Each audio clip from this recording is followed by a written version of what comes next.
জয় শ্রীকৃষ্ণ, রাধে রাধে সবাইকে। যতই ঠান্ডা হোক না কেন সকালবেলা উঠে আমাকে স্নান করতে হবে। বাড়িতে আছে যে আমার গোপুসোনারা, ওদেরকে ঘুম থেকে উঠিয়ে পুজো দিতে হবে। তার আগে তোমাদেরকে দেখাচ্ছে বাইরে কত কুয়াশা পড়েছে।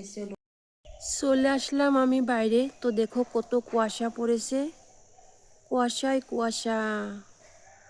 ফুল তুলে নেই।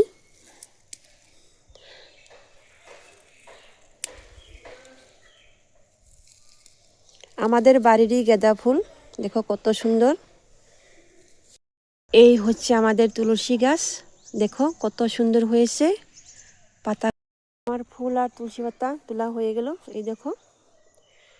তো এখানে আমি বাড়ি নিয়ে যাচ্ছি। আর একটা জিনিস তোমাদেরকে দেখাচ্ছি, দেখো আমাদের গাছে কত পেঁপে ধরেছে, অনেক কিন্তু ধরেছে পেঁপে। পুজোর জন্য আমি সব কিছু রেডি করে নিয়েছি, তো এখন আমি পুজো দিব।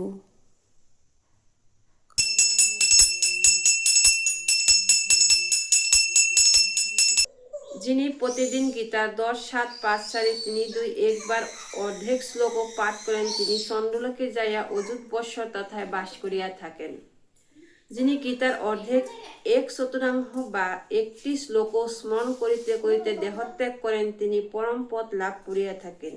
যিনি মৃত্যুকালে গীতার অর্ধ পাঠ বা শ্রবণ করেন, তিনি মহাপাপী হলেও মুক্তির অধিকারী হয়।